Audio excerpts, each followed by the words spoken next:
Hello friends, स्वागत है आप सभी का सी बिबिकल आर्ट्स क्लास में। 2020 में जो भूगोल का पेपर हुआ था, इस पेपर को पूरा मैंने सॉल्व कर दिया है। अच्छे तरीके से मैं आपको समझाने वाला हूं। दोस्तों, आपको बता दें कि अगर आप जो है 2020 का, अगर 2020 का, फिर 2022 का, फिर 2023 का, ये तीन मॉडल पेपर, तीन प्रीवियस ईयर पेपर अगर आप सॉल्व कर लेते हैं तो गारंटी कि आप अच्छे नंबर से फर्स्ट डिवीजन पास हो जाएंगे। 2020 से क्यों मैं बता रहा हूं? क्योंकि 2020 से ही एनसीईआरटी लागू है। एनसीईआरटी जो है ये लागू है, ठीक है। तो 2020 में, अब यहाँ पे 21 में नहीं लिखा है क्योंकि 21 में लोग प्रमोट हुए थे, 21 में पेपर नहीं हुआ था, तो इसलिए तीन पेपर आपके पास ये है। इन तीनों पेपर में मैं 2022 का, 2023 का करा चुका हूं। लास्ट ये 2020 का, इसको भी सॉल्व कर लेते हैं। अगर आप तीनों मॉडल पेपर सॉल्व कर लेते हैं तो 100% गारंटी कि आप फर्स्ट डिवीजन जरूर पास हो जाएंगे। ऐसा क्यों मैं बोल रहा हूं? ऐसा इसलिए दोस्तों कि बार बार क्वेश्चन रिपीट होते हैं और क्वेश्चन अलग अलग सेटों में पूछे जाते हैं, तो अगर आप उन क्वेश्चन को तैयार कर लेते हैं तो पक्का आपको फायदा जरूर होगा। चलिए शुरुआत करते हैं। 2020 का ये बहुत ही बेहतरीन वीडियो होने वाला है। सबसे पहले दोस्तों बात करेंगे हम लोग, यहाँ पे देखिए पेपर में बहुविकल्पीय सवाल। तो बहुविकल्पीय सवाल में पहला सवाल देखिए, सुएज नहर जोड़ती है। अब ये चैप्टर जो है पहले 2020 में जो कोरोना काल आया था तो उसी टाइम पे कट गया था। 2020 से 21 में, 22 में कट गया था। अब जो है पहले 23 में भी कटा हुआ था, 24 में ऐड हो चुका है, नया चैप्टर ऐड हो चुका है। तो ये चैप्टर से सवाल यहाँ से पूछे जाएंगे। ये इंपॉर्टेंट प्रश्न है कि सुएज नहर किसको जोड़ती है। तो मैं थोड़ा सा आपको बता दूं जो है मैपिंग के माध्यम से सुएज नहर किसको जोड़ती है। सबसे पहले दोस्तों इसका आंसर देख लीजिए। जो पहले का उत्तर आप लिखेंगे इस प्रकार से अपनी कॉपी में, प्रश्नोत्तर नंबर 1 लिखेंगे, जैसे यहाँ पे दिया गया है तो यहाँ पे लिखेंगे प्रश्नोत्तर नंबर 1। इसके बाद जो है लाल सागर और भूमध्य सागर, इस प्रकार से आप लिख देंगे। फिर इसके बाद जो है यहाँ पे जो है आप इस प्रकार से कर देंगे तो आपको जो है पूरा नंबर आपको यहाँ पे 1 नंबर आपको मिल जाएगा, ठीक है। अब यहाँ पे देखिए ये है लाल सागर भूमध्य सागर को जोड़ती है। अब ये मानचित्र में थोड़ा देख लीजिए, आपको समझ में आ जाएगा आसानी से। यहाँ पे आप देख लीजिए, ये देखिए लाल सागर है, ठीक है, ये लाल सागर है और यहाँ पे देखिए भूमध्य सागर है, ठीक है। यहाँ पे ये मिस्र है। यहाँ पे जो आप ये सीन देख रहे हैं, यही वाला पार्ट जो है यहाँ से काट करके यहाँ पे सुएज नहर बनाया गया है, ठीक है। तो ये सुएज नहर जो है लाल सागर और भूमध्य सागर को जोड़ती है, तो यही इसका करेक्ट आंसर हो जाएगा। तो यहाँ पे जो मैंने बताया है लाल सागर और भूमध्य सागर, इस प्रकार से आप यहाँ पे आंसर ले सकते हैं। इसके बाद देखिए दूसरा आंसर क्वेश्चन देखिए, निम्नलिखित में से कौन सा विकास का सर्वोत्तम वर्णन करता है? विकास का सर्वोत्तम वर्णन कौन करता है? गुणों में धनात्मक वृद्धि। तो इसका करेक्ट आंसर ये हो जाएगा। तो आप इसमें आंसर लिखेंगे, प्रश्नोत्तर नंबर दूसरा लिखेंगे। देखिए एक चीज और ध्यान रखेंगे, आपको मैं बता रहा हूं कि जो है आप क्वेश्चन आंसर लिख कैसे सकते हैं कॉपी में। तो यहाँ पे देख लीजिए, जैसे कि यहाँ पे पहला प्रश्न लिखा गया है, फिर इसके बाद एक लाइन गैप है, ठीक है, ताकि जो है आपका जो दूसरा क्वेश्चन लिखे हैं ये पूरी तरह से स्पष्ट दिखाई दे, साफ साफ भी लिखा गया है, अच्छा भी लग रहा है। तो गुण में धनात्मक वृद्धि, ठीक है, इस प्रकार से करके जो है आपको यहाँ पे जो है इसको इस प्रकार से सही कर देना है। जब ये सही होगा तो आपको इसमें 1 नंबर आपको मिल जाएगा। इस प्रकार से आपको आंसर लिखना होता है। बहुविकल्पीय सवाल जो आपको इसी प्रकार से लिखना होता है। इसके बाद देखिए तीसरा प्रश्न पूछा गया है। तीसरा प्रश्न है, निम्नलिखित में से कौन सी एक बगाती फसल नहीं है? तो बगाती फसल ये 2023 में, 2022 में पूछा गया है। इंपॉर्टेंट सवाल है बगाती फसल। तो इसमें मक्का जो है ये बगाती फसल नहीं है। रबर, कहवा मतलब कॉफी होता है, चाय, ये सब तीनों जो है बगाती फसल है। बगाती फसल वो फसल होती है जो बागानों में की जाती है। यहाँ पे मक्का जो है, ये मक्का इसमें करेक्ट आंसर हो जाए क्योंकि मक्का बगाती फसल नहीं है। इसका आंसर यहाँ पे देखिए इस प्रकार से लिखेंगे, प्रश्न नंबर 3 और यहाँ पे मक्का आप इस प्रकार से यहाँ पे लिख देंगे, एक आपका करेक्ट आंसर हो जाएगा, ठीक है। इसके बाद दोस्तों देखते हैं आपका अगला प्रश्न। देखिए यहाँ पे चौथा प्रश्न है, यहाँ पे निम्नलिखित में से कौन सा एक उद्योग अन्य उद्योगों के लिए कच्चा माल का उत्पादन करता है? कच्चा माल का उत्पादन कौन करता है? तो हमें जो आधारभूत जो उद्योग होते हैं वो कच्चे माल के रूप में प्रयोग करते हैं। तो आधारभूत उद्योग कौन होता है? यहाँ पे इसका करेक्ट आंसर हो जाएगा, ठीक है। जैसे मान लो कि गन्ना से जैसे चीनी बनाना है तो हमें गन्ना क्या हो जाएगा? गन्ना हो जाएगा आधारभूत उद्योग और गन्ना के कच्चे माल के रूप में प्रयोग करेंगे, ठीक है। तो इस प्रकार से हम आधारभूत उद्योग जो है इसमें करेक्ट आंसर हो जाएगा। तो चौथे का आंसर लिखेंगे आधारभूत उद्योग, इस प्रकार से यहाँ पे सही के निशान करके आपको सही हो जाएगा, पूरा नंबर आपको मिल जाएगा, ठीक है। आगे देखते हैं अगला सवाल। अगला सवाल है, निम्नलिखित में से कौन सा एक समूह भारत में विशालतम भाषाई समूह है? तो भारतीय आर्य जो है इसमें करेक्ट आंसर हो जाएगा। ये जो है इस प्रकार से आप यहाँ पे लिखेंगे भारतीय आर्य और यहाँ पे सही का निशान कर देंगे, आपको पूरा तरह से सही हो जाएगा। अगला प्रश्न देखिए, निम्नलिखित में से किस राज्य में प्रमुख तेल क्षेत्र स्थित है? तो असम में जो है तेल क्षेत्र स्थित है क्योंकि असम में पाया जाता है। तो यहाँ पे इसका आंसर हो जाएगा करेक्ट, असम हो जाएगा। छठवें का आंसर इस प्रकार से आप लिखेंगे यहाँ पे और टिक कर देंगे, आपका पूरा नंबर मिल जाएगा। अगला प्रश्न देखेंगे यहाँ पे, प्रादेशिक नियोजन का संबंध किससे है? तो इसमें करेक्ट आंसर हो जाएगा आपका ये सा हो जाएगा, आर्थिक व्यवस्था के विभिन्न सेक्टरों का विकास। तो यहाँ पे आप जो है इसका आंसर लिखेंगे। एक बात और ध्यान रखेंगे, जैसे मान लो यहाँ पे ये है सा सही है, ठीक है, ये सा सही है, तो आप यहाँ पे सा भी लिखेंगे, ठीक है, ताकि जो है पता चले ये आंसर कौन सा है। यहाँ पे लिखेंगे सा, ठीक है, यहाँ पे नहीं, सॉरी, यहाँ पे लिखेंगे, यहाँ पे लिखेंगे आप सा, ठीक है, यहाँ पे लिखेंगे, इसके बाद जो है पूरी तरह से आपका सही माना जाएगा, ठीक है, ऐसा आपको आंसर देना है। अगला प्रश्न है 8वां, जो है दो देशों के मध्य व्यापार क्या कहलाता है? जब दो देशों के मध्य व्यापार होता है तो उसे अंतर्राष्ट्रीय व्यापार कहा जाता है, ठीक है, तो इसमें करेक्ट आंसर हो जाएगा अंतर्राष्ट्रीय व्यापार। इसके जो है अति लघु प्रश्न पे, तो यहाँ पे देखिए अति लघु प्रश्न यहाँ पे देखिए दिया गया है। देखिए, मानव भूल को परिभाषित कीजिए, इस प्रकार से सवाल पूछा जाएगा। 2023 में 2020 में सवाल पूछा गया है, तो कितना इंपॉर्टेंट है इसको। चलिए आंसर को लिखते हैं, किस प्रकार से आंसर लिख सकते हैं इसका। सबसे पहले दोस्तों आप यहाँ पे हेडिंग डालेंगे मानव भूगोल, इसके बारे में लिखेंगे 2 लाइन, फिर इसके बाद जो है किसी जो है भूगोलवेत्ता की जो है परिभाषा लिखेंगे। तो पहले देखिए, मानव भूगोल मानव तथा पर्यावरण के बीच अंतर संबंधों का अध्ययन को कहते हैं। तो जो मानव भूगोल है वो किसे कहते हैं? पर्यावरण और जो है मानव, इसके बीच में जो अंतर संबंध होता है उस अध्ययन को जो है मानव भूगोल कहा जाता है। मानव है, मानव क्या करता है? पर्यावरण को उपयोग करता है और फिर उसका असर जो है मानव पे पड़ता है, मानव का असर पर्यावरण पे और पर्यावरण का असर मानव पे पड़ता है। तो अंतर संबंध हुआ कि नहीं हुआ? बिल्कुल हुआ। इन अंतर संबंधों के अध्ययन को मानव भूगोल कहा जाता है। अब इसके बारे में एक परिभाषा लिखेंगे, जैसे एलन सैंपल के अनुसार, जो भी आपको इजी लगे आप उसे लिख सकते हैं। तो यहाँ पे देखिए, मानव भूगोल अस्थिर पृथ्वी क्रियाशील मानव के बीच परिवर्तनशील संबंधों का अध्ययन है। तो जो मानव भूगोल है वो अस्थिर पृथ्वी है। क्या पृथ्वी स्थिर है कि अस्थिर है? तो आपका जवाब होगा पृथ्वी अस्थिर है, क्योंकि पृथ्वी गतिशील है और पृथ्वी मानव है, तो पृथ्वी पे मानव कुछ क्रिया कर रहा है, तो पृथ्वी पर जब क्रिया करेगा तो मानव परिवर्तन होगा कि नहीं होगा? बिल्कुल परिवर्तन होगा। इसके बाद क्रियाशील मानव, मानव क्रियाशील है, ठीक है, मानव काम कर रहा है, जब मानव काम करेगा तो परिवर्तन होगा कि नहीं होगा? बिल्कुल होगा। तो अस्थिर पृथ्वी क्रियाशील मानव के बीच जो परिवर्तनशील संबंध है, यानी परिवर्तन हो रहा है, इस संबंध को जो है मानव भूगोल कहा जाता है। ये एलन सैंपल ने कहा है। इस प्रकार से लिखेंगे तब जो है आपको यहाँ पे ये पूरा सही हो जाएगा। और यहाँ पे देखिए आपको इस पे 1 नंबर जो है आपको पूरा मिल जाएगा। अगला प्रश्न देखिए, लिंगानुपात से आप क्या समझते हैं? 2020 में, 2022 में, 2023 में लगातार सवाल पूछा जा रहा है, ठीक है। लिंगानुपात से आप क्या समझते हैं? तो इसको आंसर कैसे लिखेंगे? यहाँ पे देखिए आंसर को जो है आप अच्छे से लिख सकते हैं। सबसे पहले आप यहाँ पे हेडिंग डालेंगे लिंगानुपात, इसके बारे में लिखेंगे प्रति 1000 पुरुषों के पीछे जो स्त्रियों की संख्या होती है उसी को लिंगानुपात कहा जाता है। तो प्रति 1000 पुरुषों के पीछे जो स्त्रियों की संख्या होती है उसी को लिंगानुपात कहते हैं। इस प्रकार से आप लिखेंगे। इसके बाद जो है उदाहरण के तौर पे लिखेंगे कि 1000 पुरुष पे जैसे कि 943 है, यहाँ पे 943 हुआ क्योंकि 2011 की जनगणना के अनुसार जो है भारत के लिंगानुपात 943 है, ठीक है। तो इस प्रकार से लिखेंगे। यहाँ पे लिखेंगे इसका फार्मूला होता है लिंगानुपात बराबर स्त्रियों की संख्या बटे पुरुषों की संख्या गुणे 1000, ठीक है। अगर आप चाहें तो इसको अच्छे से करके यहाँ पे आप अंडरलाइन भी कर सकते हैं, तो आपको जो है यहाँ पूरा नंबर आपको मिल जाएगा, ठीक है। इस प्रकार से आंसर लिखेंगे तो पूरा का पूरा नंबर आपको मैथ की तरह नंबर मिलता है। अगला प्रश्न देखिए, मानव विकास सूचकांक से आप क्या समझते हैं? 2020 में, 2022 में सवाल पूछा गया है। मानव विकास सूचकांक यानी पूछा है ह्यूमन डेवलपमेंट इंडेक्स के बारे में पूछा है। मानव विकास सूचकांक क्या होता है, इसको आंसर को समझते हैं। तो देखिए 11 नंबर यहाँ पे लिखेंगे, क्वेश्चन नंबर प्रश्नोत्तर नंबर 11, फिर एक लाइन छोड़ देंगे ताकि ये स्पष्ट दिखाई दे और अच्छा भी लगे और आपको पूरा नंबर इसमें मिलेगा, ठीक है। इस प्रकार से लिखेंगे। मानव विकास सूचकांक मानव विकास को मापने की एक छोटी सी इकाई मानी जाती है तथा मानव का शिक्षा स्वास्थ्य का उपयोग भी मापा जाता है। इसे SDI के नाम से भी जाना जाता है। तो इस प्रकार से आप लिखेंगे कि यहाँ पे देखिए कितना पूछा है, जितना पूछेगा उतना ही लिखेंगे। यहाँ पे 1 नंबर में पूछा है तो अगर आप इतना लिख देंगे तो पूरा नंबर आपको जो इस पे यहाँ पे 1 नंबर आपको इस पे मिल जाएगा, क्योंकि आपने सही लिखा है। इसमें होता क्या है, जो HDI होता है ये मानव विकास, मानव कितना विकास कर चुका है उसको मापते हैं, ठीक है। यहाँ पे स्वास्थ्य भी नापा जाता है कि मानव कितना स्वस्थ है।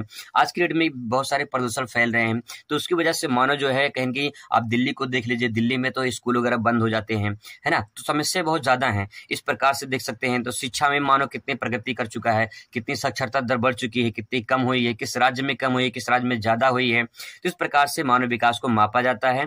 इसे HDI के नाम से जाना जाता है। HDI मतलब ह्यूमन डेवलपमेंट इंडेक्स के नाम से जाना जाता है। अगला सवाल है चतुर्थक सेवाओं का वर्णन कीजिए। तो चतुर्थक सेवाएं क्या है, 1 नंबर में सवाल पूछा है, इसका भी आंसर देख लीजिए। यहाँ पे इसका आंसर देखिए, यहाँ पे लिखेंगे आप प्रश्नोत्तर नंबर। देखिए एक चीज और ध्यान रखेंगे, यहाँ पे जब ये आंसर लिखा गया है तो इसके बाद देखिए यहाँ पे 2 लाइन का गैप है, ताकि जो ये आंसर अलग जो है पूरी तरह से दिखे और जो है आपका कोई भी नंबर यहाँ पे कटे ना। ये बहुत बड़ी चीज होती है। कुछ लोग ऐसे होते हैं जो उसी में सटा सटा के लिख देते हैं, पता नहीं चलता है। एग्जामिनर इतना फास्ट कॉपी चेक करते हैं कि आपको पता भी नहीं है। तो इसीलिए जो है थोड़ा सा एक गैप करके लिखेंगे, अच्छा लिखेंगे तो आपको अच्छा दिखेगा और अच्छा नंबर भी मिलेगा। इस प्रकार से लिखना चाहिए। तो यहाँ पे चतुर्थ सेवा में देखिए लिख सकते हैं, चतुर्थ क्रियाकलाप सेवा क्षेत्र के ही विकसित रूप है। यानी जो तृतीय क्षेत्र है, तृतीय क्षेत्र को सेवा क्षेत्र के नाम से जाना जाता है और उसी तृतीय क्षेत्र को विकसित कर दिया गया है तो उसे चतुर्थ सेवा के रूप में जाना जाता है। इसके अंतर्गत अनुसंधान मतलब शोध होता है, अन्वेषण यानी खोज, सूचना तकनीकी, विश्वविद्यालय शिक्षक, चिकित्सक, वकालत आदि आते हैं। किस प्रकार से आप इसको आंसर ले सकते हैं, आपको यहाँ पे 1 नंबर आपको आसानी से मिल जाएगा। चतुर्थ सेवा किसे कहते हैं यही आपको इसमें बताना होता है। अगला पॉइंट आप ये दे सकते हैं, आप यहाँ पे भारत के 2 जूट उत्पादक राज्यों के नाम लिखिए। तो भारत में 2 जूट उत्पादक राज्य कौन से हैं उनके बारे में बताना है। देखिए 2 जूट बताना है तो यहाँ पे आधा नंबर तब जाके पूरा आपको 1 नंबर मिलेगा। तो आपको 2 राज्य बताने हैं, ठीक है। 2 राज्य कौन कौन से हैं इसको भी देख लेते हैं, कौन कौन से राज्य यहाँ पे आप ले सकते हैं। देखिए आपका यहाँ पे पश्चिम बंगाल हो जाएगा, असम हो जाएगा, बिहार भी ले सकते हैं। तो ये 2 जूट पहले इस प्रकार से, ठीक है। तो यहाँ पे जो है आप यहाँ पहला नंबर, यहाँ पे दूसरा नंबर, आप सिर्फ 2 ही, पहला और दूसरा लिख देंगे तभी जो है आपका आंसर करेक्ट माना जाएगा, ये पूरी तरह से सही माना जाएगा, ठीक है। इस प्रकार से आंसर लिखना होता है। अगला प्रश्न यहाँ पे देख लीजिए, भारत के पूर्वी तट पर स्थित 2 पत्तन बंदरगाहों के नाम बताना है। तो पूर्वी तट पे स्थित 2 पत्तन के नाम बताना है। अब यहाँ पे देखिए सबसे पहले आप मानचित्र देख लीजिए, ये भारत का मानचित्र है, ठीक है। ये जो है आपका जोन जो बनेगा, जो दिशा बनेगा, ये बनेगा पश्चिम, ठीक है, पश्चिम दिशा बनेगा। और जो ये बनेगा आपका पूर्व दिशा बनेगा, ठीक है। यहाँ पे एक सवाल क्या पूछा है कि पूर्वी तट पर, ठीक है। तो पूर्वी तट क्या हो जाएगा, ये हो जाएगा। तट मतलब किनारा होता है, यहाँ पे समुद्र है, ठीक है, ये समुद्र है। तो समुद्र के तट पे, पूर्वी तट पे जो बंदरगाह है उसका नाम बताना है, ठीक है। तो यहाँ पे देखिए पश्चिम बंगाल में कोलकाता यहाँ पे हो जाएगा, यहीं पे हल्दिया भी है, ठीक है। ये विशाखापट्टनम भी है, यहाँ पे ये पड़ता आंध्र प्रदेश में, और यहीं पे जो है उड़ीसा में जो है पारादीप है। तो 2 बताना है, तो 2 आपको आंसर लिखना है। तो 2 आंसर आप इस प्रकार से ले सकते हैं। सबसे पहले आप हेडिंग डालेंगे भारत की पूर्वी तट पर स्थित 2 जो है बंदरगाह, इसके बारे में देखिए। पहले यहाँ पे लिखे विशाखापट्टनम आंध्र प्रदेश में है, ठीक है, पारादीप कहाँ पे, उड़ीसा में है। तो इस प्रकार से जो है अगर आप आंसर देते हैं तो पूरा नंबर मिलेगा। यही सही तरीका होता है कॉपी लिखने का। बहुत सारे लोग होते हैं कॉपी लिखते हैं लेकिन कॉपी लिखने का तरीका नहीं पता होता अच्छे तरीके से। तो इसीलिए अगर आप कॉपी इस प्रकार से लिखेंगे, देखिए यहाँ पे लिखा है प्रश्नोत्तर नंबर 14, फिर हेडिंग डाला गया है, अंडरलाइन किया गया है, स्पष्ट दिख रहा है, साफ दिख रहा है, अच्छा लिखा गया है, तो पूरा नंबर जरूर मिलेगा। इस प्रकार से लिखेंगे आप। इसके बाद अगला प्रश्न देखिए, यहाँ पे अगला प्रश्न है सड़क परिवहन के 2 लाभ बताना है। 2 लाभ बताना है, 1 नंबर आपको मिलेगा। तो इसको आंसर लिखिए। अब यहाँ पे दे सकते हैं आपके अगले प्रश्न के बाद जो गैप यहाँ पे दे सकते, 2 लाइन गैप है, इसके बाद आसानी से जो है एक टीचर को समझ में आ जाए कि यहाँ पे जो है ये प्रश्न नंबर अलग है। अब 2 लाभ बताना है इसमें। तो देखिए यहाँ पे सड़क परिवहन के क्या लाभ है। सड़क परिवहन घर घर पहुंचाने वाला सबसे सस्ता एवं सुलभ साधन माना जाता है। सही बात है। जो सड़क परिवहन है आपके घर से, जैसे मान लो कोई सऊदीया से आता है तो सऊदीया से आएगा, दिल्ली या लखनऊ में उतर जाएगा, फिर घर तक तो जहाज नहीं पहुंचाएगा ना। तो सड़क परिवहन क्या होता है, सड़क परिवहन भाई घर घर पहुंचाता है। तो पहला पॉइंट ये हो जाएगा, ठीक है। दूसरा देखिए, सड़क परिवहन के द्वारा व्यापारों में तीव्र गति से वृद्धि हुई है। अगर मान लो कोई वस्तु आसानी से किसी दूसरे स्थान पर लेकर जाना है, आसानी से लेकर जा सकते हैं, ठीक है। तो यहाँ पे सड़क परिवहन के इस प्रकार से 2 लाभ आसानी से आप लिख सकते हैं। अगला प्रश्न देखिए 16 नंबर क्वेश्चन, उद्योग के स्थानीयकरण के 2 कारकों की उल्लेख कीजिए। तो 2 कारक बताना है, सिर्फ 2 हेडिंग डाल देना है बस, और कुछ नहीं करना है, क्योंकि 1 नंबर है, ज्यादा टाइम बर्बाद नहीं करना है। जो अति लघु सवाल होते हैं उस पर ज्यादा टाइम बर्बाद नहीं करना होता है। अब यहाँ पे देखिए क्वेश्चन, देखिए कच्चे माल की उपलब्धता एवं संचार की सुविधा, ठीक है, ये पहला पॉइंट हो जाएगा। जहां पे कच्चे माल की सुविधा होती है वहां पे उद्योग का स्थानीयकरण होता है। दूसरा देखिए, सस्ते व कुशल श्रमिक जहां मिलते हैं वहां पे उद्योग स्थानीयकरण होता है। तो 2 पॉइंट लिखेंगे आराम से, आपको 2 नंबर यहाँ पे, ये 2 नंबर का सवाल आपका तैयार हो, सॉरी 1 नंबर का सवाल आपका तैयार हो जाएगा, ठीक है। इस प्रकार से आंसर लिखा जाता है। देख लीजिए आप कितने अच्छे तरीके से बच्चे ने यहाँ पे लिखा है। अगर ऐसे लिखेंगे तो आपको पूरा नंबर। बात करते हैं लघु उत्तरीय प्रश्न का। तो जो लघु उत्तरीय प्रश्न है यहाँ पे देखिए, पहला 4 नंबर का सवाल पूछा जाता है। 4 नंबर के सवाल में कम से कम आपको 1 पेज में आंसर देना होता है, 1 से 1.5 पेज में। परिवहन के प्रमुख साधनों का वर्णन कीजिए। तो जो परिवहन के प्रमुख साधन है उनके बारे में बताना है। साधन कौन कौन से परिवहन के, सड़क परिवहन, रेल परिवहन, वायु परिवहन और जो है जल परिवहन। तो ये जो परिवहन है इनके बारे में बताना है। तो चलिए इसका आंसर लिखते हैं। कैसे लिखेंगे, आंसर दोस्तों यहाँ पे दे सकते हैं। यहाँ पे बच्चे ने डायग्राम के माध्यम से यहाँ पे समझाने की कोशिश किया है। देख लीजिए, स्थल परिवहन, वायु परिवहन, जल परिवहन। यहाँ पे देखिए स्थल परिवहन पे सड़क परिवहन और रेल परिवहन, ठीक है, ये दो परिवहन स्थल पे आते हैं। तो इस प्रकार से 4 परिवहन यहाँ पे हो गए, ठीक है। आपका ये 2 ये और 2 ये हो गया, 4 परिवहन हो गया। अब इसके बारे में एक एक करके थोड़ा थोड़ा आपको बताना है कि ये क्या होता है। देखिए, जैसे वायु परिवहन में, वायु परिवहन जो होता है वो राष्ट्रीय और अंतर्राष्ट्रीय होता है। जैसे मान लो जहाज जाती है तो लखनऊ से दिल्ली जाती है, लखनऊ से बेंगलोर जा सकती है, लखनऊ से जो है आपका जो है मुंबई जा सकती है, चेन्नई जा सकती है, ठीक है। अगर अंतर्राष्ट्रीय की बात करें तो यहाँ पे से दिल्ली से सऊदीया चला गया, दिल्ली से जो है मान लो कि दुबई चला गया, तो इस प्रकार से जो है अंतर्राष्ट्रीय हो जाएगा। यहाँ पे वायु परिवहन 2 प्रकार का होता है, राष्ट्रीय और अंतर्राष्ट्रीय। जल परिवहन देखिए, जल परिवहन एक आंतरिक होता है, एक महासागरीय होता है। महासागरीय का मतलब होता है क्या, जैसे मान लो भारत के हैं, यहाँ पे देख लीजिए, जैसे मान लो यहाँ पे, अब जैसे मान लो ये अंडमान निकोबार द्वीप समूह है, अगर भारत को यहाँ विशाखापट्टनम से यहाँ पे जाना है तो इस क्षेत्र में जो है आपको जहाज के माध्यम से यहाँ पे जा सकते हैं। तो अगर मान लीजिए यहाँ पे देखिए श्रीलंका, जैसे मान लो यहाँ से जो है श्रीलंका में आना है तो यहाँ पे जहाज के माध्यम से आ सकते हैं यहाँ पे। तो जब यहाँ से आएंगे तो महासागर के माध्यम से आएंगे, ठीक है। लेकिन अगर इससे मान लो यहाँ पे पड़ता है वाराणसी और यहाँ पड़ेगा हल्दिया, ठीक है। वाराणसी से अगर हल्दिया तक आना है हमें तो गंगा नदी से जो है हम आएंगे, तो ये क्या हो जाएगा, आंतरिक हो जाएगा, क्योंकि भारत के अंदर ही है हम लोग हैं, ठीक है। तो यहाँ पे 2 पॉइंट हो जाएगा, एक आंतरिक हो जाएगा, दूसरा महासागरीय हो जाएगा। तो ये वायु परिवहन, ये जल परिवहन का हो गया और ये वायु परिवहन का हो गया। क्वेश्चन नंबर 18 देखेंगे, भारत में अपभ्रक के वितरण की विवेचना कीजिए। 4 नंबर में सवाल पूछा गया है। तो आंसर इसका देखिए कैसे लिखेंगे, यहाँ पे क्वेश्चन नंबर 18 लिखेंगे और यहाँ पे हेडिंग डालेंगे भारत में अपभ्रक वितरण की व्याख्या। सबसे पहले यहाँ पे आंध्र प्रदेश में लिखेंगे, अपभ्रक के उत्पादन की दृष्टि से यह राज्य देश का सबसे पहला स्थान रखता है। अपभ्रक की ये पेटी 97 किलोमीटर लंबी तथा 32 किलोमीटर चौड़ी है। आंध्र प्रदेश में नेल्लोर जिले में सर्वोत्तम प्रकार का अपभ्रक का उत्पादन किया जाता है। इस प्रकार से अगर आप लिख सकते हैं तो लिख सकते हैं, नहीं तो आपको इतना डिटेल में, जैसे यहाँ पे 97 किलोमीटर लंबी, 32 किलोमीटर चौड़ी, ये लिखने की जरूरत नहीं है। अगर आपको याद नहीं है कोई दिक्कत नहीं है, अगर आपको याद है तो अच्छे से लिख सकते हैं, कोई दिक्कत नहीं है। इसके बाद दूसरा राज्य लिखेंगे, यहाँ पे लिखेंगे यहाँ पे राजस्थान के बारे में। तो यहाँ पे देखिए, राजस्थान अपभ्रक उत्पादन की दृष्टि से भारत में 3रा स्थान रखता है।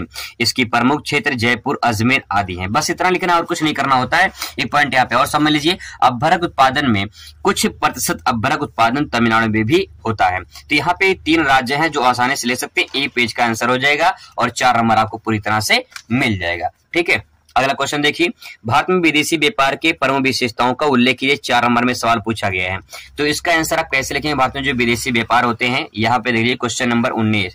क्वेश्चन नंबर 19 को देखिए, प्रश्नोत्तर नंबर 19 लिखा गया है, भारत में विदेशी व्यापार की विशेषताएं, ठीक है, ये हो गया। इसके बाद जो है विशेषताओं में जो है आप इनका डायग्राम बना सकते हैं। डायग्राम बनाने से बहुत सारे फायदे होते हैं कि आपको जो है पूरा नंबर इसमें आसानी से मिल जाता है। तो यहाँ पे देखिए, राजनीतिक विशेषता है, पहला पॉइंट हो जाएगा। आर्थिक विशेषता, सामाजिक विशेषता, सांस्कृतिक विशेषता, ठीक है। अब यहाँ पे देखिए इसके बारे में 2-2, 3-3 लाइन लिखेंगे। क्या लिखेंगे, जैसे लिखेंगे आर्थिक विशेषता में, इसमें अर्थ धन से संबंधित कार्यों का उल्लेख किया जाता है। यानी जो आर्थिक है, अर्थ में एक शब्द छुपा हुआ है अर्थ, और अर्थ का मतलब होता है धन। धन संबंधित जो क्रियाएं होती हैं उससे संबंधित जो है हम विदेशी व्यापार में उल्लेख करते हैं। यानी कहने का तात्पर्य यह है कि जब विदेशी व्यापार होता है, जब किसी देश में दूसरे देश में व्यापार होता है तो उसमें सबसे मोस्ट इंपॉर्टेंट क्या होता है, धन होता है। पैसा होगा तो आयात होगा, पैसा होगा तो निर्यात होगा, ठीक है। तो कहने का तात्पर्य सारा खेल किसका है, इसमें धन का है।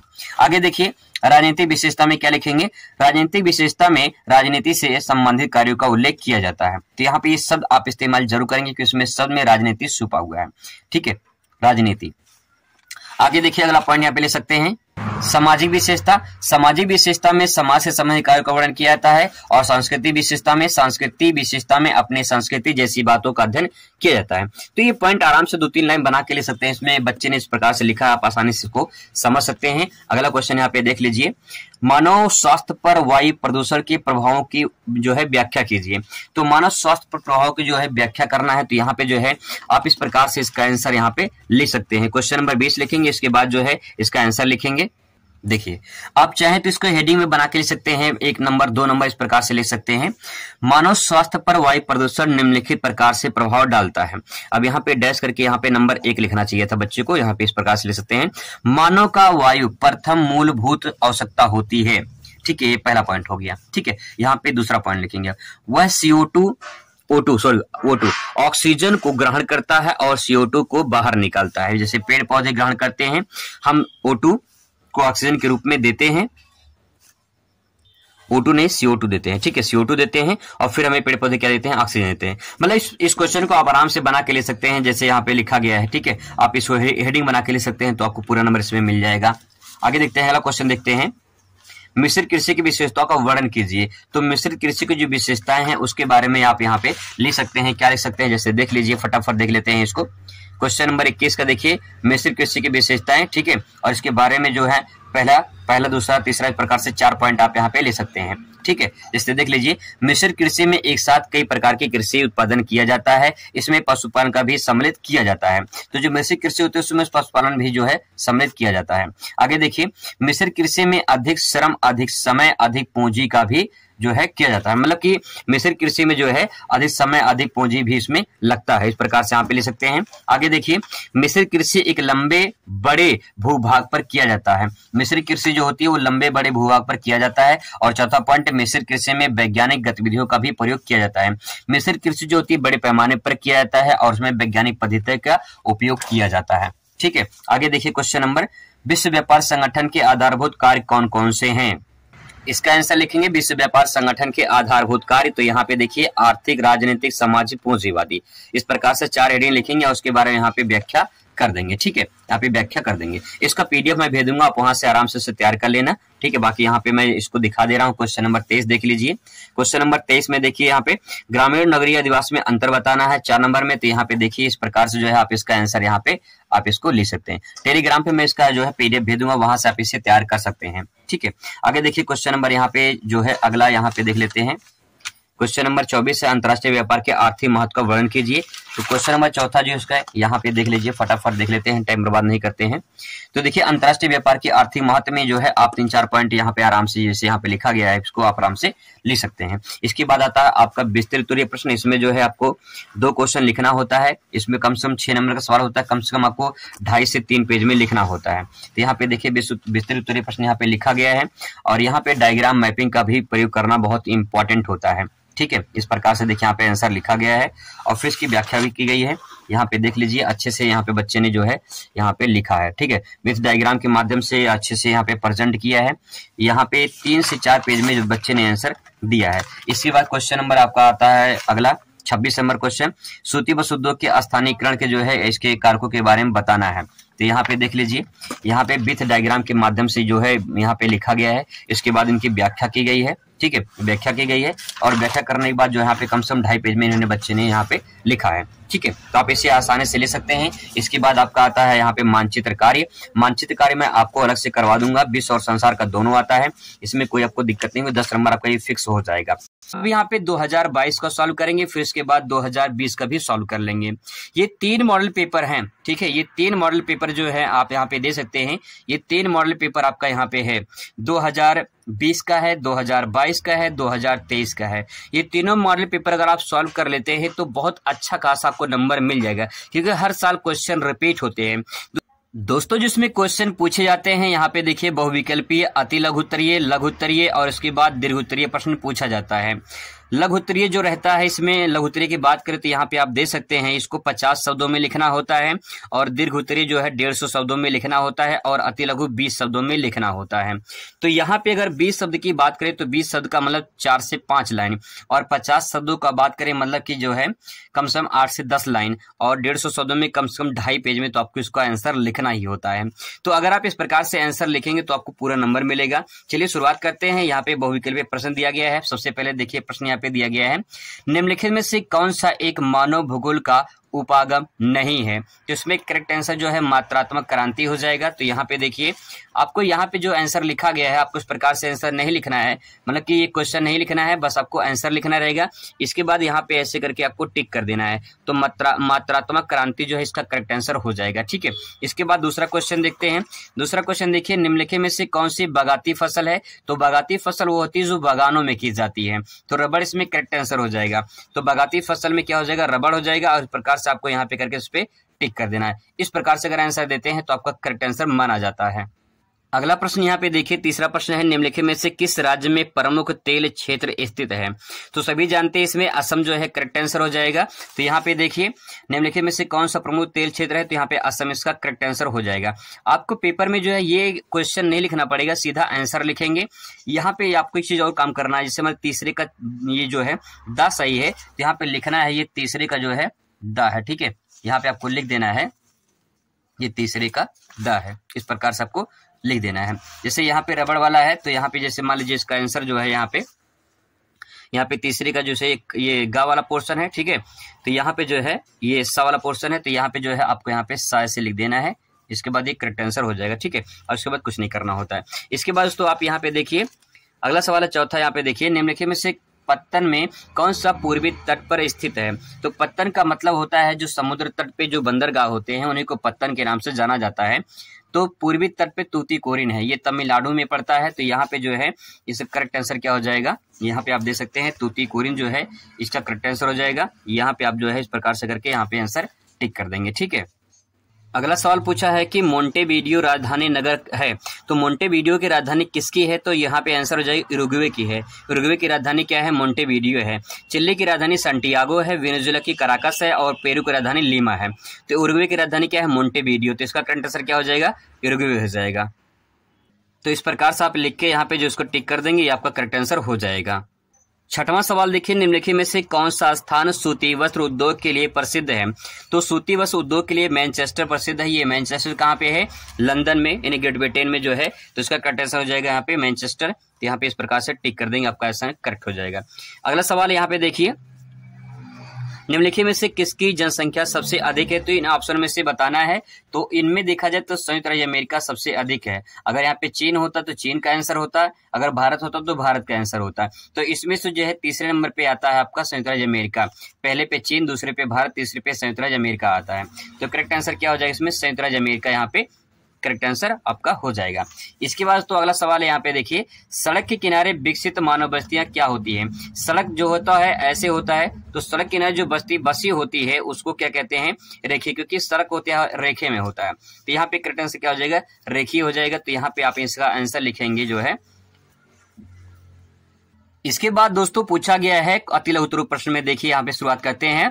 मानव भूगोल के अध्ययन के किन्हीं दो उपागमों को बताइए। तो इसमें दो उपागम पूछा है, 1 नंबर आपको प्लस 1 नंबर, यानी दो उपागम के लिए 2 नंबर मिलेगा। तो इसका आंसर कैसे लिखेंगे? देखिए यहाँ पे लिखेंगे प्रश्नोत्तर नंबर 9, क्योंकि यहाँ प्रश्नोत्तर नंबर कितना है? 9 है, ठीक है। इसके बाद यहाँ पे पहला उपागम, दूसरा उपागम, इसको करेक्ट जब करेंगे एग्जामिनर इसको चेक करेंगे तो आपको जो है इस पे आपको 2 नंबर आपको यहाँ पे दे देंगे। इस प्रकार से जो है आपको यहाँ पे आंसर लिखना होता है। अभी देखिए इसके बाद अगला सवाल है, जनसंख्या घनत्व से आप क्या समझते हैं? 2 नंबर का सवाल पूछा गया, जनसंख्या घनत्व से आप क्या समझते हैं? तो इसका आंसर देखिए यहाँ पे दोस्तों सबसे पहले जनसंख्या घनत्व हेडिंग डालेंगे और यहाँ पे देखिए प्रश्नोत्तर नंबर ये 10 है, ठीक है। तो यहाँ पे जो है यहाँ पे मैंने 10 लिखा गया है और यहाँ पे जनसंख्या घनत्व हेडिंग डालेंगे। इसके बाद जो है यहाँ पे अंडरलाइन कर देंगे और उसके बाद यहाँ पे लिखेंगे आंसर।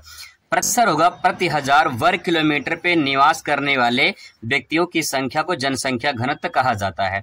इसका आंसर इस प्रकार से होगा कि प्रति 1000 वर्ग किलोमीटर पे निवास करने वाले व्यक्तियों की संख्या को जनसंख्या घनत्व कहा जाता है। ये नहीं रहेगा, यहाँ पे मिस्टेक हो गया है। तो प्रति 1000 वर्ग किलोमीटर पे निवास करने वाले व्यक्तियों की संख्या को जनसंख्या घनत्व कहते हैं। इसका फार्मूला लिखेंगे, जनसंख्या घनत्व बराबर जनसंख्या बटे क्षेत्रफल।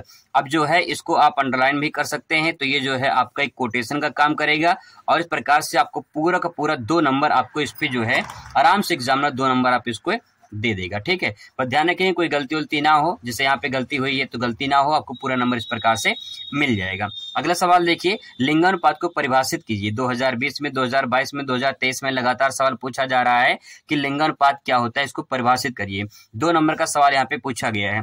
तो इसका आंसर कैसे लिखेंगे? यहाँ पे देखिए क्वेश्चन नंबर जो है, क्वेश्चन नंबर यहाँ पे 11 है, ठीक है। देखिए क्वेश्चन नंबर 11 यहाँ पे अंडरलाइन किया गया है, अच्छे से लिखा गया है, एक लाइन यहाँ गायब कर दिया गया है ताकि ये अच्छा दिखे, साफ सुथरा दिखे और दिक्कत ना हो, आपको पूरा नंबर इसमें मिल जाए। लिंगानुपात यहाँ पे हेडिंग डालेंगे, लिखेंगे प्रति 1000 पुरुषों के पीछे महिलाओं की संख्या को लिंगानुपात कहते हैं। यानी जो प्रति 1000 पुरुषों पे महिलाओं की संख्या को देखा जाता है, जितनी महिलाएं होती हैं प्रति 1000 पुरुषों पे उसे महिलाओं की उसे लिंगानुपात कहा जाता है। उदाहरण के तौर पे आप यहाँ पे दे सकते हैं 1000 पुरुष पे जो है 943 महिलाएं हैं। तो यहाँ पे 2011 की जनगणना के अनुसार देखा जाए तो 1000 पुरुषों पे 943 महिलाएं यहाँ पे दिया गया है। इसका फार्मूला है यहाँ पे लिंगानुपात बराबर ले सकते हैं स्त्रियों की संख्या बटे पुरुषों की संख्या गुणे 1000। इस प्रकार से अगर आप लिखते हैं तो आपको जो यहाँ पे 2 नंबर दिया गया है, ये पूरा का पूरा 2 नंबर आपको यहाँ पे मिल जाएगा। अब देखिए अगला क्वेश्चन नंबर 12 दे सकते हैं, बागाती कृषि के किन्हीं 2 विशेषताओं का उल्लेख कीजिए। तो 2 विशेषताएं पूछा है, इसलिए 1+1 लिखा गया है। तो 2 विशेषता लिखेंगे, आपको 2 नंबर फिर इसके बाद मिलेगा। तो देखिए क्वेश्चन नंबर 12 यहाँ पे लिखेंगे, इसके बाद बागाती कृषि की 2 विशेषताएं। यही सही तरीका होता है लिखने के लिए। अगर आप इस प्रकार से लिखते हैं तो आपको पूरा नंबर मिलेगा। 2 विशेषताओं में पहले क्या लिखेंगे, बागाती कृषि में अधिक श्रम, अधिक समय, अधिक पूंजी की जो है अधिकाधिक आवश्यकता मानी जाती है। अर्थात हम ये कह सकते हैं कि अधिक श्रम लगती है और अधिक पूंजी लगती है।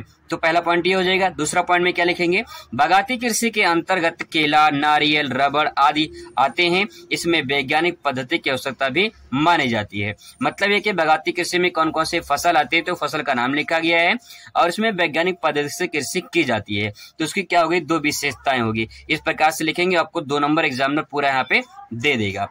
अगला क्वेश्चन देखिए 13 नंबर, भारत में कोयला उत्पादक किन्हीं 2 प्रमुख क्षेत्रों का नाम लिखिए। 1+1 लिखा गया है, 2 क्षेत्र बताना है। तो इसका आंसर कैसे लिखेंगे, क्वेश्चन नंबर 13 का आंसर यहाँ पे देखिए हेडिंग डालेंगे, भारत का प्रमुख कोयला उत्पादक 2 क्षेत्र। 2 क्षेत्र में डायरेक्ट आप नाम ले सकते हैं, यहाँ पे डिटेल में लिखने की जरूरत नहीं है, लेकिन यहाँ पे डिटेल में लिखा गया है भारत में प्रमुख कोयला उत्पादक क्षेत्र झारखंड का झरिया है, जो अधिक प्रसिद्ध माना जाता है। तो झारखंड का झरिया कोयला के लिए प्रसिद्ध है। इसके बाद आता है भारत में दूसरा सबसे बड़ा प्रमुख राज्य पश्चिम बंगाल में है रानीगंज। तो यहाँ पे झारखंड का झरिया और पश्चिम बंगाल में रानीगंज, ये 2 महत्वपूर्ण क्षेत्र हैं जहाँ पे कोयला उत्पादक सर्वाधिक होता है। अगला सवाल देखिए यहाँ पे, प्राकृतिक पर्यावरण की व्याख्या कीजिए। 2 नंबर का सवाल पूछा गया है। प्राकृतिक पर्यावरण में क्या लिखेंगे, क्वेश्चन नंबर 14 लिखेंगे।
दोस्तों यहाँ पे आप देख सकते हैं मानचित्रकार यहाँ पे दिया गया भारत के दिए गए रेखा मानचित्र में उपर्युक्त चिन्हों द्वारा निम्नलिखित को दर्शाइए तथा नाम भी लिखिए।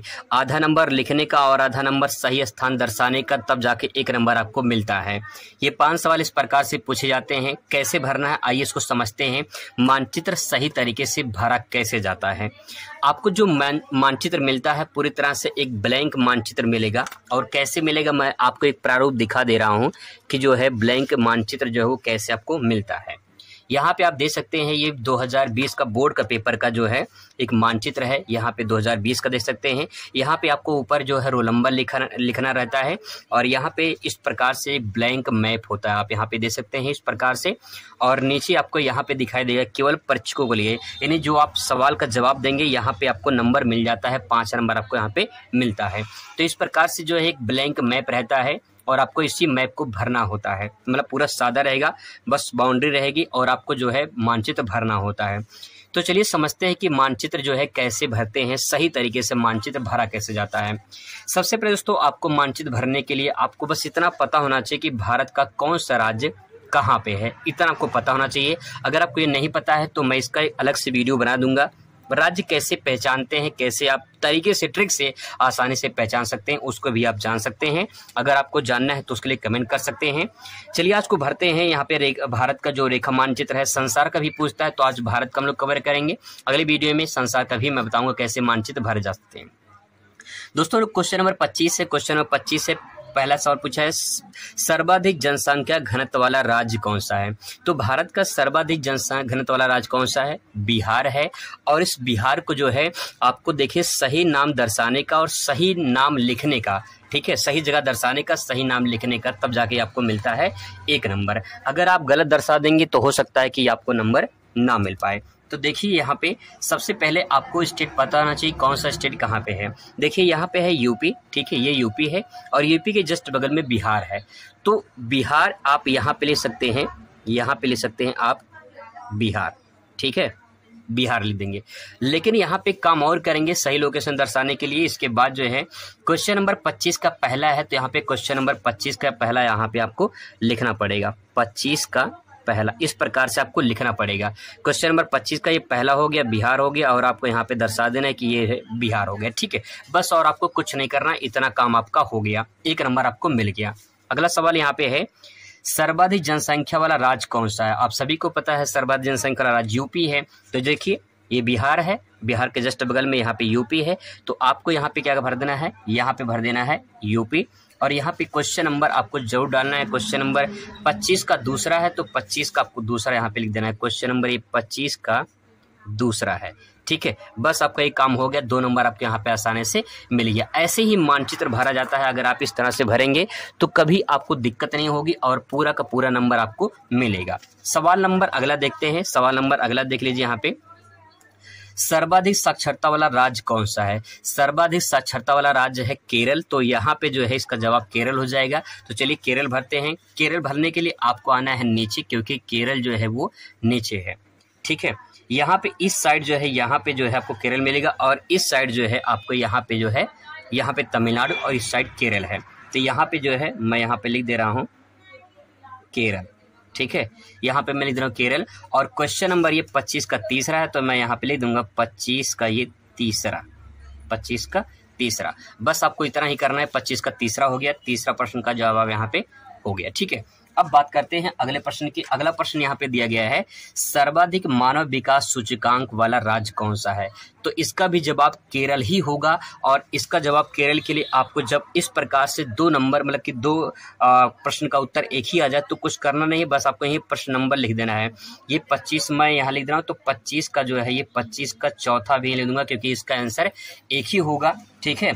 तो यहाँ पे अलग भी लिख सकते हैं सर्वाधिक जो, लेकिन सर्वाधिक पूछा है तो सर्वाधिक केरल में ही है तो सर्वाधिक केरल हो जाएगा, ठीक है। तो यहाँ पे जवाब क्या हो जाएगा 25 का चौथा, बस और कुछ नहीं करना है, जवाब दोनों का एक ही हो जाएगा, ठीक है। अगला प्रश्न है, उत्तर प्रदेश की एक राजधानी नगर लिखिए।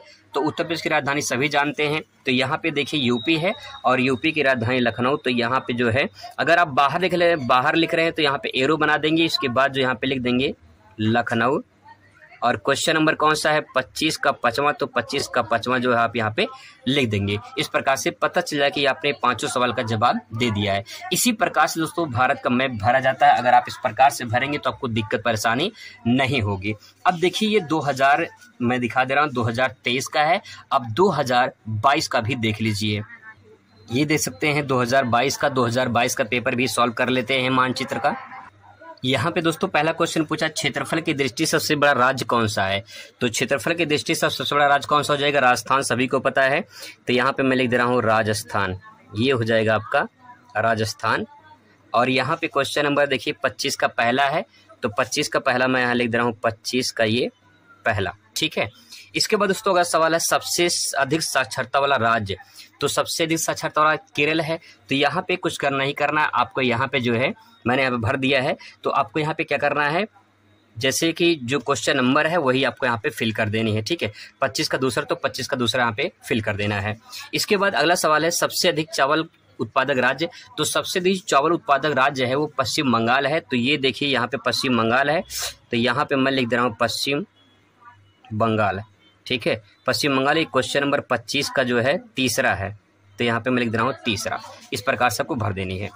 अगला सवाल है तेलंगाना का एक 10 लाखी नगर, तेलंगाना का एक 10 लाखी नगर, तो आप हैदराबाद ले सकते हैं। तेलंगाना देखिए आपको थोड़ा सा नीचे आ जाना है, और यहाँ पे जो टर्निंग पॉइंट है यहाँ पे आंध्र प्रदेश से इसके जस्ट ऊपर यहाँ पे तेलंगाना, तो आप यहाँ सेंटर पॉइंट में लगभग जो है आप यहाँ पे हैदराबाद जो है यहाँ पे भर सकते हैं, हैदराबाद।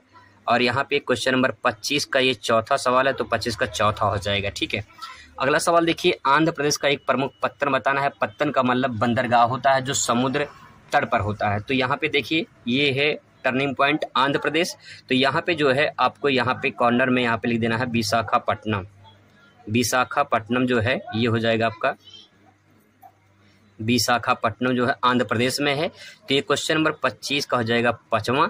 ये आपका जो है इस प्रकार से मानचित्र भरना है। तो दोस्तों भरोसा करिए, विश्वास करिए, 100% की गारंटी के साथ बोल रहा हूं कि अगर आप वीडियो देख लेते हैं तो 5 नंबर आपका फिक्स हो जाएगा। क्योंकि कैसे संसार का मानचित्र भरा जाता है, क्या तरीका होता है, कौन कौन से देश हमको जानना जरूरी है जिससे संसार के मानचित्र में सबसे ज्यादा पूछे जाते हैं। आज के इस वीडियो में कंप्लीट दोस्तों आपको बताने वाले हैं 5 नंबर संसार का और 5 नंबर भारत का मानचित्र पूछा जाता है। कुल मिला के 10 नंबर पूछा जाता है।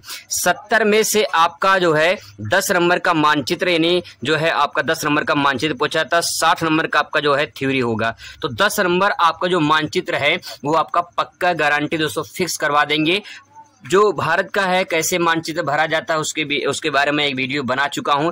आज इसके वीडियो में जो हम लोग संसार का मानचित्र कैसे भरते हैं उसके बारे में समझते हैं। मास्टर ट्रिक आपको समझाने वाला हूं। 2022 का 2023 का प्रारूप देखेंगे। इस पेपर में कौन कौन से सवाल पूछे गए थे पहले उनको कवर करेंगे, फिर इसके बाद कुछ इंपॉर्टेंट जानकारी आपको बताएंगे। चलिए शुरुआत करते हैं आज का ये वीडियो। तो शुरुआत करते हैं सबसे पहले 2020 का जो मानचित्र पूछा गया था और इसके बाद 2023 का जो मानचित्र जो पेपर आया था उसके भी बारे में चर्चा करेंगे। तो पहले 2022 का देख लेते हैं। 22 में जो संसार का मानचित्र पूछा गया था वो यहाँ पे पहले इसको कवर करते हैं। तो दोस्तों यहाँ पे आप देख सकते हैं, यहाँ पे दिया गया है संसार के मानचित्र के बारे में चर्चा की गई है। यहाँ पे कहा कि विश्व के दिए गए रेखा मानचित्र में, यानी दोस्तों आपको विश्व का मानचित्र दिया जाएगा। आपको घबराना नहीं है, परेशान नहीं होना है, आपको रेखा मानचित्र मिलेगा, विश्व का, भारत का भी मिलेगा। और कहा गया है इसमें कि उपर्युक्त चिन्हों द्वारा निम्नलिखित दर्शाइए और उनका नाम भी लिखिए। देखिए आपको दर्शाना है, सही जगह और सही नाम लिखना है। सही नाम दर्शाने का आधा नंबर, सही जगह दर्शाने का आधा नंबर, तब जाके आपको पूरा 1 नंबर मिलेगा। तो बहुत ही इंपॉर्टेंट है, आपका 10 नंबर फिक्स हो जाएगा। चलिए शुरुआत करते हैं। पहला पॉइंट यहाँ पे है, विश्व में सबसे अधिक मानव विकास सूचकांक वाला देश कौन सा है। तो इसको मानचित्र में कैसे भरेंगे, मैंने एक मानचित्र यहाँ बना लिया है जिसको आपको अच्छे से मैं समझाने की कोशिश करूंगा। तो दोस्तों देखते हैं कि जो है नॉर्वे संसार में कहाँ है। ये कुछ छोटा सा मैंने प्रारूप जो है संसार का बना लिया है, कुछ इस प्रकार से संसार दिखाई देगा। तो चलिए शुरुआत करते हैं, समझते हैं। यहाँ पे देखिए दोस्तों, अगर बात है कि यहाँ पे नॉर्वे कहाँ पे है, तो आप यहाँ पे आएंगे तो आपको एक पहचान बता दूं कि नॉर्वे कहाँ पे है। ये देखिए है यूरोप महाद्वीप, ठीक है। और नॉर्वे जो है वो यूरोप महाद्वीप में आता है, ठीक है। यूरोप महाद्वीप में नॉर्वे आता है। अब यहाँ पे दोस्तों ये टर्निंग पॉइंट आप देख रहे हैं, जब संसार का मैप आपको मिलेगा तो ये जो टर्निंग पॉइंट है ये वाला, यहीं पे जो है आपका नॉर्वे है। लेकिन इसमें जो है आपको यहाँ पे दिखाई देंगे 3 देश। यहाँ पे दोस्तों अगर मैं बांट दूं इस प्रकार से तो यहाँ पे आपको बांटना नहीं रहेगा, ठीक है, आपको बांटना नहीं रहेगा, आपको इसे दिखाई देगा लगभग इस प्रकार से। तो जो ये ऊपर वाला पार्ट है यहीं पे नॉर्वे है, ठीक है, ऊपर वाला पार्ट है ये नॉर्वे है, और जो नीचे वाला है ये वाला ये स्वीडन है, ठीक है। बस हमको नॉर्वे चाहिए तो यहाँ पे नॉर्वे भर देंगे। और इसके बाद दोस्तों आपको एक काम और करना है, काम ये करना है कि यहाँ पे 26 का क्वेश्चन नंबर फर्स्ट है, तो आपको इसको जरूर लिखना है। तो आपको यहाँ लिखना है ये 26 का फर्स्ट है, ताकि पता चले कि कौन सा क्वेश्चन नंबर का आपने आंसर लिखा है। अब दोस्तों आपने सही जगह भर दिया है, सही नाम भर दिया है और क्वेश्चन नंबर भर दिया, तो अब आपका यहाँ पे 1 नंबर यहाँ पे कंप्लीट हो जाता है। आपको दोस्तों ऐसे ही जो है मानचित्र भरना होगा, यही सही तरीका है। अब यहाँ पे चीज और ध्यान में रखेंगे, जैसे मान लो यहाँ पे जगह नहीं है तो मैंने यहाँ पे देखिए एरो बनाया है, तो आपको इस प्रकार से एरो बना देना है। अगर एरो नहीं बनाएंगे तो अगर यहाँ भर देंगे, एरो नहीं बनाएंगे तो गलत हो जाएगा। एरो जरूर बनाएंगे ताकि लगे कि भाई यहाँ पे जगह नहीं थी, यहाँ पे भरा गया है। अब दोस्तों बात करते हैं दूसरे क्वेश्चन की। दूसरा क्वेश्चन यहाँ पे पूछा है विश्व का तीसरा सबसे बड़ा जनसंख्या वाला देश कौन सा है? तो विश्व का सबसे बड़ा तीसरा जनसंख्या वाला देश यूएसए है, यूनाइटेड स्टेट ऑफ अमेरिका यानी संयुक्त राज्य अमेरिका। पहले पे चीन है, दूसरे पे भारत है, तीसरे पे संयुक्त राज्य अमेरिका है। हालांकि अब देखा जाए भारत पहले नंबर पे आ चुका जनसंख्या में, ये बहुत बड़ी कारनामा हुई है। अब दोस्तों यहाँ पे यूएसए देखना है, तो यूएसए कहाँ पहचान है इसकी, कहाँ भरेंगे? अब आपको आना है नॉर्थ अमेरिका में।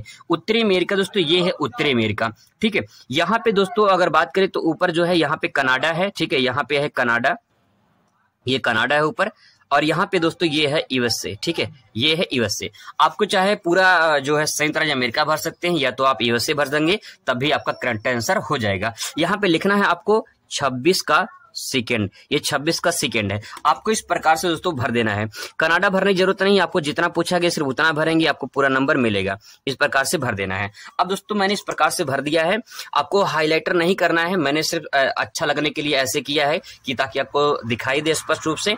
यहाँ पे दोस्तों इस प्रकार से भर देना है, तो ये जो है आपका 2 नंबर यहाँ पे कन्फर्म हो जाता है। दोस्तों अगला सवाल यहाँ पे है ग्रेट ब्रिटेन में लौह इस्पात उद्योग का एक प्रमुख क्षेत्र बताना है। ये आपके सब थ्योरी से क्वेश्चन पूछा गया यहाँ पे, तो थ्योरी जरूर कवर कर लेंगे, वहीं से आपका आंसर पूछा जाता है, क्वेश्चन पूछा जाता है। ग्रेट ब्रिटेन में लौह इस्पात उद्योग का एक प्रमुख क्षेत्र बताना है, तो कोई एक भी क्षेत्र बताना है। जैसे मान लीजिए बर्मिंघम है, तो यहाँ पे बर्मिंघम जो आपको भरना है। अब ग्रेट ब्रिटेन कहाँ पे है ये भी आपको समझना है। अब देखिए जैसे आप ये टर्निंग पॉइंट नॉर्वे देख रहे हैं, यहाँ पे आपको इस प्रकार से ऐसे बना रहेगा, ठीक है। ये 2 चीज आपको पहचान में रखना है। यही आपका जो है यहाँ पे ये है यूनाइटेड किंगडम यानी यूके यानी कह सकते हैं ब्रिटेन, और जो ये वाला पार्ट देख रहे हैं ये है आयरलैंड, ठीक है, छोटा वाला। तो हमको आयरलैंड से मतलब नहीं है, यहाँ पे हमको ग्रेट ब्रिटेन से मतलब है। तो आपको इतना छोटा से दिखाई देगा, आप कहीं भी बीच में यहाँ पे भर सकते हैं, कोई दिक्कत नहीं है। जगह नहीं है तो मैं यहाँ पे एरो बना देता हूँ और यहाँ पे लिख देता हूँ बर्मिंघम। यहाँ पे आपको मैं यहाँ पे इस प्रकार से बर्मिंघम आप देख सकते हैं। क्वेश्चन नंबर कौन सा है? क्वेश्चन नंबर ये है 26 का थर्ड है, तो क्वेश्चन नंबर आपको यहाँ पे 26 का थर्ड लिख देना है। इस प्रकार से दोस्तों आपको लिखेंगे तो कोई दिक्कत आपका नहीं होगा, पूरा का पूरा आपको मैथ की तरह नंबर मिलेगा और बिल्कुल गलत भी नहीं होगा। देखिए थोड़ा आगे पीछे हो जाएगा तो कोई दिक्कत नहीं है, घबराना उससे नहीं है। लेकिन जैसे मान लो नॉर्वे यहाँ पे है, आप नॉर्वे यहाँ भर दिए, नॉर्वे यहाँ भर दिए तो गलत हो जाएगा। अगर आप यहाँ भर देंगे तब भी जो है आपका गलत नहीं होगा, क्योंकि एग्जैक्ट पॉइंट लोकेशन नहीं मिल पाता है। तो यहाँ पे लगभग नॉर्वे यहाँ पे ऊपर वाले पार्ट में, ठीक है। यूएसए लगभग यहाँ पे है, जो है बर्मिंघम आपको भरना, यूके यहाँ पे आपका हो जाएगा, ठीक है। अब बात करते हैं दोस्तों अगला प्रश्न यहाँ पे है ब्राजील का एक प्रमुख पत्तन बताना है। पत्तन का मतलब होता है समुद्री पत्तन पूछा है। समुद्री पत्तन का मतलब होता है जैसे मान लो ये समुद्र है, ठीक है, ये समुद्र है, तो समुद्र के तट पर जो समुद्र के जहाज आके रुकते हैं उसी को बंदरगाह है या पत्तन के नाम से जाना जाता है। तो ब्राजील में जो है जो सबसे प्रमुख है वो है साओ पोलो में स्थित है सेंटोस बंदरगाह। यहाँ से जो है कॉफी का सबसे ज्यादा निर्यात किया जाता है विदेश में। तो सेंटोस जो बंदरगाह है ये ब्राजील में पड़ता है और साओ पोलो राज्य में पड़ता है। तो चलिए देखते हैं ब्राजील में। यहाँ पे दोस्तों आपको आना है कहाँ पे, ये साउथ अमेरिका में आना है, दक्षिणी अमेरिका में आना है। और दक्षिणी अमेरिका का सबसे बड़ा देश है ब्राजील, ठीक है। अगर ब्राजील का मैं लगभग लोकेशन निकालूं तो कुछ इस प्रकार से दिखाई देगा, ठीक है, लगभग इस प्रकार से दिखाई देगा। आपको ये सब बनाने की जरूरत नहीं पड़ेगी। आपको ध्यान में रखना है कि समुद्र तट पे ही बंदरगाह रहता है, तो आपको लगभग यहाँ पे जो है भर देना है सेंटोस, ठीक है, यहाँ भर देना है सेंटोस बंदरगाह, यहाँ सेंटोस। अगर आप सेंटोस ले सकते तो साओ पोलो भी यहाँ पे ले सकते हैं, आपका सही होगा साओ पोलो, ठीक है, साओ पोलो आप यहाँ पे लिख सकते हैं। तो ये भी आपका करेक्ट आंसर हो जाएगा। इस प्रकार से दोस्तों आपको ब्राजील ने अपने भर दिया है और यहाँ पे सेंटोस बंदरगाह हो गया है। ठीक है, अगर आप चाहते हैं तो यहाँ ब्राजील भी भर सकते हैं, अगर भरना चाहते हैं तो भर सकते हैं। ठीक है, इस प्रकार से आप ब्राजील यहाँ पे भर सकते हैं। तो दोस्तों इसी प्रकार से मानचित्र आपको भरना होता है। एक यहाँ पे लास्ट प्रश्न यहाँ पे है, कनाडा की राजधानी, कनाडा की राजधानी क्या होती है? ओटावा। मैं थोड़ा सा आपको याद करा दूं, देखिए मान लीजिए यहाँ पे एक व्यक्ति है काना, ठीक है, यहाँ पे एक व्यक्ति है काना और कह सकते हो काना ओटावा डालेगा। ठीक है, काना ओटावा डालेगा। तो आप तरीके से याद कर सकते हैं, तो भाई एक काना व्यक्ति है, काना व्यक्ति क्या कर रहा है? ओटावा डालेगा, काना व्यक्ति ओटावा डालेगा, तो काना से कनाडा हो जाएगा, ओटावा मतलब ओटावा हो जाएगा। ठीक है, इस प्रकार से तरीके से आप याद करिए तो आपको याद हो जाएगा। तो चलिए देखते हैं कनाडा। कनाडा देखिए मैंने यहाँ पे भर दिया था, तो कनाडा की राजधानी ओटावा है। अगर आपको समझ में नहीं आ रहा कि कनाडा की राजधानी ओटावा कहाँ पे है, तो आपको कुछ करना नहीं है, आप जो है यहाँ पे लगभग आप भर सकते हैं यहाँ पे। ठीक है, वैसे लोकेशन लगभग यहाँ पे है, तो आपको जो है यहाँ भर देना। जगह मान लीजिए नहीं है तो मैं यहाँ पे एरो बना दूंगा और यहाँ पे ले दूंगा ओटावा। ठीक है, आपको यहाँ पे लिख देना है ओटावा। ठीक है, इस प्रकार से। और यहाँ पे क्वेश्चन नंबर जैसे यहाँ पे छूट गया था, क्वेश्चन नंबर ये 26 का चौथा है। ठीक है, ये 26 का चौथा है, ये 26 का चौथा हो गया और ये 26 का पांचवा हो गया। इस प्रकार से दोस्तों आपको जो है मानचित्र भरना होता है और यही सही तरीका है। अब बात करते हैं, ये तो बात हो गई 2000, ये 2020 का हो गया। ठीक है, 2020 का 2022 का हो गया। ठीक है, अब बात करते हैं 2023 का। तो 2023 में मानचित्र कौन कौन पूछा था वो भी देख लीजिए। अब दोस्तों देख लेते हैं 2023 का पेपर। 2023 का पेपर मैंने यहाँ पे मानचित्र ओपन कर लिया है। सबसे पहला सवाल पूछा है चीन की राजधानी नगर। तो चीन की राजधानी क्या है? चीन की राजधानी है बीजिंग। अब आपको भरना है चीन की राजधानी बीजिंग कहाँ पे है, तो आपको यहाँ पे मानचित्र भरना है। ठीक है, यहाँ पे देखिए भारत के ऊपर जस्ट चीन है, भारत का जो है पड़ोसी देश यहाँ पे चीन है। तो आपको अगर नहीं समझ में आ रहा कि चीन यहाँ पे है और कहाँ हम जो है बीजिंग भरें, तो यहाँ पे लगभग आप लोकेशन यहाँ पे भर सकते हैं इस प्रकार से। तो यहाँ पे ले सकते हैं चीन की राजधानी क्या है, चीन की राजधानी बीजिंग है। आप इस प्रकार से भर सकते हैं, यहाँ पर गलत नहीं होगा, ये पूरी तरह से सही होगा। ठीक है, अब यहाँ पे क्वेश्चन नंबर ये जो है कौन सा है आप यहाँ पे दे सकते हैं। क्वेश्चन नंबर 25 का जो है 25 का पहला है, तो आपको इसको जरूर लिखना पड़ेगा ये कौन सा क्वेश्चन नंबर का आपने आंसर यहाँ पे लिखा है। तो इसका आंसर जब लिखेंगे तभी आपका परफेक्ट आंसर आपका माना जाएगा। तो यहाँ पे मैं लिख दे रहा हूँ ये 25 का कौन सा है, पहला हो गया। ठीक है, 25 का हो गया, 25 नहीं 26 है, सॉरी। ठीक है, 26 का पहला हो गया। बस आपको इतना ही काम करना होता है। इसके बाद दूसरा क्वेश्चन देखिए। दूसरा क्वेश्चन दोस्तों पूछा है जापान का एक प्रमुख समुद्री पत्तन। एक पत्तन, समुद्री पत्तन जरूर पूछा जाता है, चाहे जिसका पूछे एक पक्का आपसे यहाँ पे पूछा जाएगा। तो जापान का समुद्री पत्तन, अब आपको पता करना जापान संसार में कहाँ पे है। ठीक है, तो जापान की पहचान देखिए आपको यहाँ पे दो इस प्रकार से दिखाई देंगे पूर्व तट में, यहाँ पे दो, ये जापान है। ठीक है, अगर आपको समझ में नहीं आ रहा है इसमें से किसमें लिखे, तो आप यहीं पे जो है इसमें से जो है ले सकते हैं। यहाँ पे जापान का जो है एक समुद्री पत्तन लिखना है, तो याकोहामा जो है इसका सबसे जो है प्रसिद्ध है। ठीक है, तो मैं यहाँ लिख रहा हूँ याकोहामा। ठीक है, याकोहामा जो है टोक्यो के पास पड़ता है याकोहामा, तो इसका करेक्ट आंसर ये हो जाएगा। और यहाँ पे लिखेंगे क्वेश्चन नंबर ये 25 का कौन सा है, 25 नहीं 26 का सेकेंड है। ठीक है, इस प्रकार से दोस्तों आपको भरना होता है। मानचित्र ऐसे भरेंगे तो पूरा नंबर आपको मिल जाएगा, गलत बिल्कुल नहीं होगा। क्वेश्चन नंबर अगला देख लीजिए। क्वेश्चन अगला है दक्षिणी अमेरिका की एक प्रमुख नदी पूछा है। तो दक्षिणी अमेरिका में अगर देखा जाए तो दक्षिणी अमेरिका यहाँ पे मैं दिखा दूं, ये है दक्षिणी अमेरिका। और दक्षिणी अमेरिका में ब्राजील में जो नदी सबसे बड़ी जो प्रमुख नदी है वो अमेजन नदी, आपने सुना होगा अमेजन नदी के बारे में। तो दक्षिणी अमेरिका में अमेजन नदी है, तो यहाँ पे भरेंगे, लेकिन यहाँ पे जगह नहीं, दूसरा मानचित्र ले लेते हैं। दोस्तों यहाँ पे जो है मैंने आपको बताया था कि जो लगभग आपका ब्राजील पड़ेगा, कुछ इस प्रकार से यहाँ पे दिखाई देगा। ठीक है, और आपको इस प्रकार से यहाँ पे इस प्रकार से ऐसे नदी की तरह बना देना है और यहाँ पे लिख देना है ऐसे करके अमेजन नदी। ठीक है, बस और कुछ नहीं करना है, यहाँ पे लिख देना है अमेजन नदी हो जाएगा। ठीक है, अमेजन नदी हो जाएगा। और इसके बाद क्वेश्चन नंबर कौन सा पूछा है, क्वेश्चन नंबर आप यहाँ पे दे सकते हैं, ये है थर्ड क्वेश्चन नंबर। ठीक है, तो ये क्वेश्चन नंबर 26 का थर्ड हो जाएगा। इस प्रकार से आपको मानचित्र यहाँ पे इस प्रकार से भरना होता है। तो दोस्तों यही तरीका है, बस आपको इतना पता होना चाहिए कौन सा देश कहाँ पे है, तो आपको आसानी से समझ में आ जाएगा। इसके बाद दोस्तों अगला क्वेश्चन यहाँ पे है संयुक्त राज्य अमेरिका की राजधानी नगर पूछा है। तो संयुक्त राज्य अमेरिका की राजधानी, अब देखिए ये आपको आना है नॉर्थ अमेरिका में। हम लोग पिछली बार चर्चा कर चुके थे कि यहाँ पे है यूएसए। ठीक है, यूएसए है। अब देखिए मैं आपको थोड़ा याद करा दूं, यहाँ पे यूएसए को आप ऊषा पढ़ सकते हैं कि नहीं पढ़ सकते हैं? बिल्कुल पढ़ सकते हैं, ऊषा पढ़ सकते हैं। तो ऊषा क्या कर रही है? वॉशिंग कर रही है। वॉशिंग मतलब कपड़ा धो रही है, वॉशिंग कर रही है। तो आपका जो वॉशिंग है, ठीक है, वॉशिंग मतलब वाशिंगटन, ठीक है, वाशिंगटन। यहाँ पे लगभग समुद्र के तट पर है, तो आप जो है यहाँ भर सकते हैं Washington, Washington DC. Washington DC जो है इसकी क्या है? राजधानी हो जाएगी। तो आपको इस प्रकार से यहाँ पे भर देने हैं। क्वेश्चन नंबर आपको यहाँ पे लिखना है कि कौन सा ये क्वेश्चन नंबर है, ठीक है। तो क्वेश्चन नंबर मान लेते हैं कौन सा है, क्वेश्चन नंबर दे सकते हैं, ये चौथा है। तो यहाँ पे लिखना होगा 26 का चौथा, ठीक है, 26 का चौथा हो जाएगा। इसके बाद दोस्तों आप यहाँ पे देखिए लास्ट क्वेश्चन पूछा है, संसार की द्वितीय सर्वाधिक जनसंख्या वाला देश, पहले पे चीन है, दूसरे पे भारत है, द्वितीय कौन सा हो जाएगा? भारत। तो संसार में आप भारत तो पहचाने जाएंगे, भारत कहाँ पे है, यहाँ पे संसार में नीचेंगे तो देखिए ये भारत, ठीक है। तो आपको यहाँ भर देना है भारत और यहाँ पे लिख देना है कौन सा? 26 का 5वां। इस प्रकार से दोस्तों आपको मानचित्र जो है आपको भरना है और ऐसे ही जो है मानचित्र भरा जाता है। अगर आप इस प्रकार से मानचित्र भरते हैं तो आपको पूरा का पूरा नंबर मिलेगा और एक भी नंबर कटेगा नहीं। 10 नंबर आपका जो पूछा जाता है वो संसार का और भारत का, वो दोस्तों कन्फर्म हो जाएगा। मिलते हैं नेक्स्ट वीडियो में नए टॉपिक के साथ। Thanks for watching.